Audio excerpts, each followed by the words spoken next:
Hi students, welcome back to the YouTube channel Brilliant Minds and Educational Hub. As we described in our previous video that we are covering the NCERTs on the YouTube. And for the practice of MCQs, assertion reason, case base and map, we are providing you the live sessions on Google Meet starting from 1st December 2023 to 10 February 2024 at very reasonable prices. To enroll yourself, check the link in the descriptions box. So without wasting any more time, let's begin with our chapter, that is nationalism in India.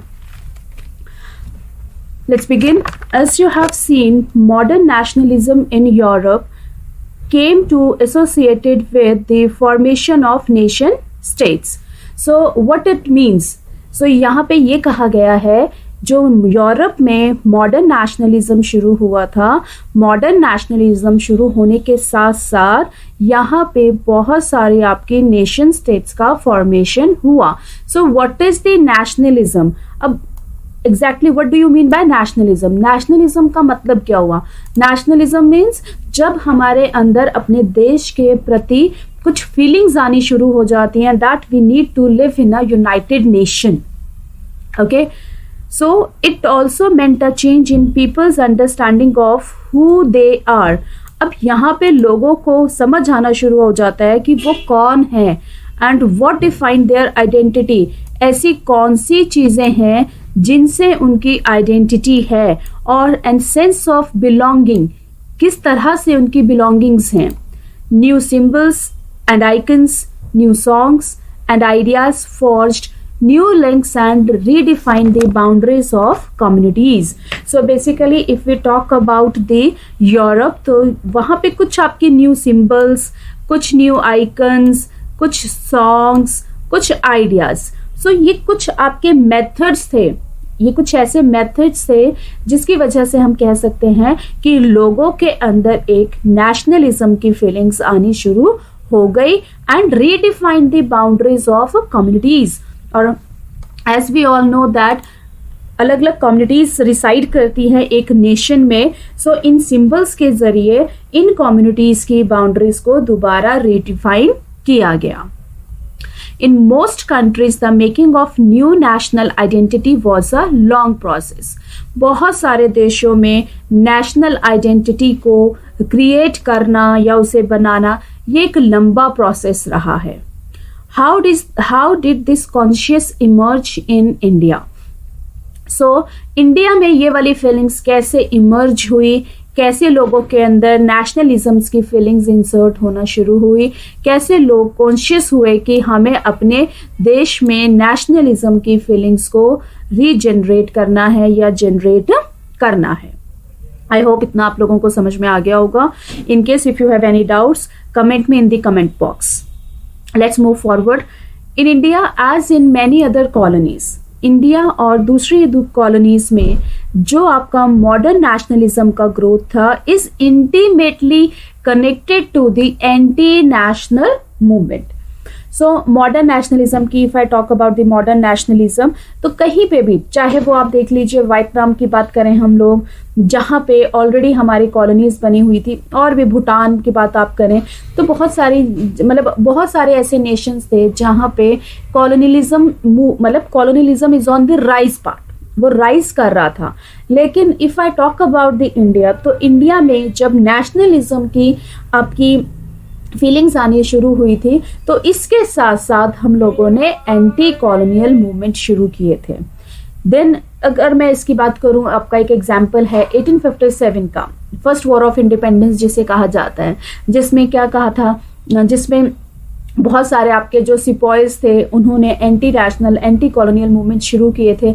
आपको शायद पता ही होगा कि क्या हुआ था उसमें अंग्रेजों ने कार्ट्रेजेस बेसिकली जब भी हम कोई लड़ाई लड़ते थे तो हम लोग जो आपके सिपॉयज थे वो अपने वेपन्स को यूज करते थे. बट एट दिस टाइम कि वॉर ऑफ इंडिपेंडेंस क्यों शुरू हुआ? वॉर ऑफ इंडिपेंडेंस इसलिए शुरू हुआ था कि सिपॉयज को न्यू कार्ट्रेजेस दिए गए थे एंड जिनकी सिल्स पे क्या चढ़ा हुआ था, ग्रीस किया गया था पिग और काउ फैट से.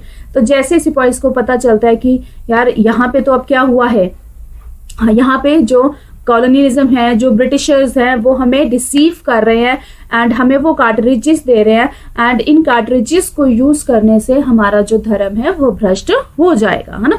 तो बेसिकली नेशनलिज्म, और उसी के बाद से उनके अंदर ये फीलिंग्स आनी शुरू हो गई, नेशनलिज्म की फीलिंग्स आनी शुरू हो गई एंड उन नेशनलिज्म फीलिंग्स के साथ साथ एंटी कॉलोनियल मूवमेंट भी शुरू हुए। So similar in this way हम लोग कह सकते हैं कि जब भारत में, जब इंडिया में लोगों के अंदर नेशनलिज्म की फीलिंग्स इमर्ज हुई, देन साथ साथ हमें बहुत सारे एंटी कॉलोनियल मूवमेंट्स को फेस करना पड़ा और बहुत सारे एंटी कॉलोनियल मूवमेंट्स में इंडियंस ने पार्टिसिपेट किया।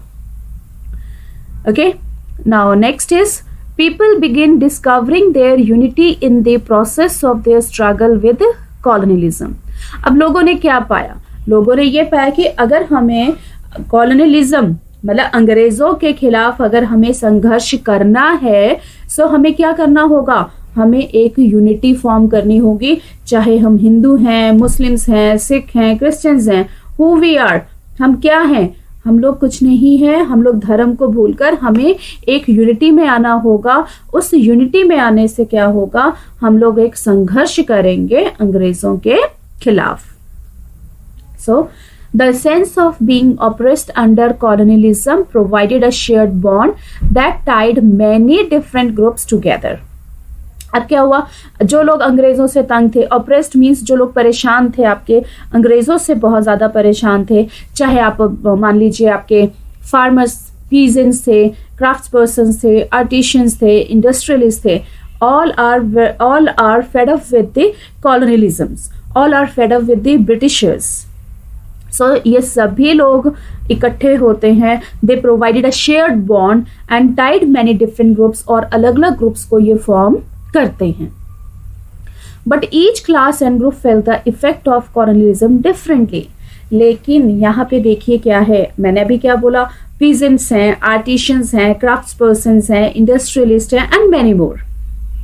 सो यहाँ पे हर क्लास ने कॉलोनियलिज्म को या अंग्रेजों के इफेक्ट को या अंग्रेजों की पॉलिसीज लगा लीजिए या फिर उनके इफेक्ट्स को अलग अलग तरीके से झीला, और उनके जो एक्सपीरियंसेस थे वो भी अलग अलग थे and their notions of freedom were not always the same, और आज़ादी सबके लिए अलग अलग थी। अब जैसे एग्रीकल्चरलिस्ट है, एग्रीकल्चरलिस्ट को परेशानी थी कि भाई अंग्रेज लोग हम पर क्या लगा रहे हैं, बहुत ज्यादा टैक्स लगा रहे हैं, हमें तो इस चीज से आजादी चाहिए, ठीक है। अब क्राफ्ट्समैन थे, क्राफ्ट्समैन को क्या प्रॉब्लम आया था कि उनकी बनी हुई चीजें मार्केट में फ्लो नहीं कर रही हैं, ठीक है जी।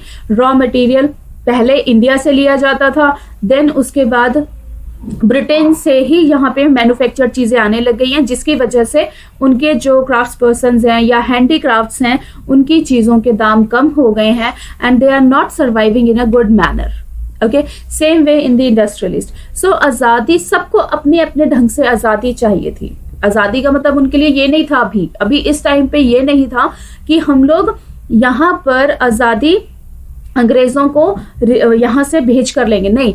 यहाँ पे मुद्दा क्या था, यहाँ पे प्रॉब्लम था कि उन सब के लिए जिन जिन चीजों से वो परेशान थे, अगर अंग्रेजों की वजह से जिन जिन मैटर्स में वो परेशानी झेल रहे थे, उन परेशानी को दूर करना ही उनके लिए उस टाइम पे आजादी थी।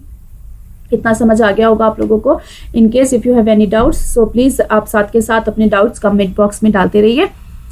Now next is Congress under Mahatma Gandhi tried to forge these groups together within one movement. लेकिन यहाँ पे एक स्टेप लिया गया था महात्मा गांधी जी के जरिए। महात्मा गांधी जी कांग्रेस की लीडरशिप में या फिर कांग्रेस के अंडर पूरी तरह से कोशिश करते हैं कि अलग अलग ग्रुप्स को वो इकट्ठा करे और वो एक ही मूवमेंट चलाए। But the unity did not emerge without conflict. देखो यूनिटी तो बनी, कैसे बनी वो आगे हम चैप्टर में आपका डिस्क्राइब किया जाएगा, लिखा गया है, आगे डिस्क्राइब करेंगे। But the unity did not emerge without conflict. देखो यूनिटी बनी, बीच में बहुत सारे यूनिटी बनी, उसके साथ साथ बहुत सारे आपको कॉन्फ्लिक्ट्स भी देखने के लिए मिलेंगे। In an earlier textbook, you have read about the growth of nationalism in India. आपने पहले भी टेक्स्ट बुक्स में पढ़ा होगा, growth of nationalism in India up to the first decade of the 20th century. अब हम इसमें बात करेंगे इस चैप्टर में, we will pick up the story from the 1920। हम लोग यहाँ पे स्टोरी को पकड़ेंगे 1920